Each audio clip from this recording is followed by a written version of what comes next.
Jimmy Kimmel gets emotional after shooting in his hometown Las Vegas. Late-night TV hosts addressed the mass shooting that took place in Las Vegas on Sunday, but arguably none had the raw emotion of Jimmy Kimmel, whose opening monologue had an extra level of poignancy since the host is from Vegas. Here we are again in the aftermath of another terrible, inexplicable, shocking and painful tragedy. This time in Las Vegas, which happens to be my hometown, said Kimmel, who was emotionally shaken. Kimmel spoke for roughly 10 minutes at the top of his show about Sunday's shooting, which killed at least 59 people and injured more than 500. It is now billed as the deadliest mass shooting in modern American history. We have children without parents and fathers without sons, mothers without daughters, he said. It's the kind of thing that makes you want to throw up or give up. Kimmel then said that he disagrees intensely when people say that there's nothing we can do about gun violence and events like this. When someone with a beard attacks us, we tap phones, we invoke travel bans, we build walls. We take every possible precaution to make sure it doesn't happen again, Kimmel said.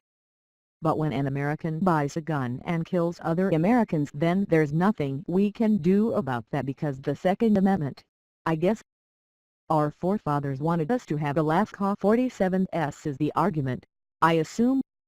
Kimmel also called out President Trump in his monologue, as well as others like Senate Majority Leader Mitch McConnell, Speaker of the House Paul Ryan, and lawmakers who expressed concern in the form of prayers, but, Kimmel implied, had materially failed to prevent the shooting by supporting the bill in February that removed restrictions on gun sales to some mentally ill people. Similar votes seemed likely, he argued, because the NRA has their balls in a money clip. They should be praying, Kimmel said. They should be praying for God to forgive them for letting the gun lobby run this country. Kimmel finished his monologue by telling his audience to contact their congresspeople to do something, saying that it's not enough to send your love and prayers. He also apologized for getting emotional. I'm not great with this kind of thing, Kimmel said. But I think it's important. The rest of late night also addressed the tragedy in Vegas. CBS Stephen Colbert opened the Late Show in a serious manner, addressing his audience and speaking directly to President Trump from his desk. President Trump, you said you wanted to be a transformative president who doesn't care about the way things have always been done in Washington, D.C. This is your chance to prove it, the host said. I mean this sincerely.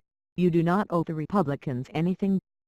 You know the Republicans tried to stop you from being president. Well, screw them. You want to make America great again. Do something the last two presidents haven't been able to do.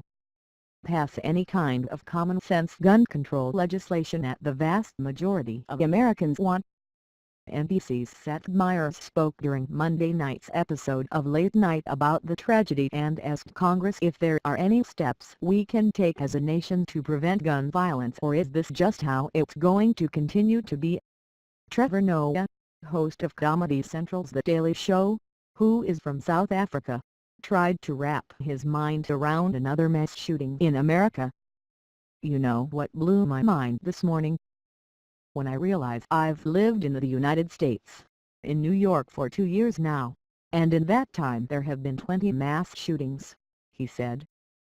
He went on to add that he almost knows how it's going to play out and that people will ultimately come out and say that now is not the time to talk about guns and gun control. Sometimes I wish I had used this logic as a kid when I had done something wrong.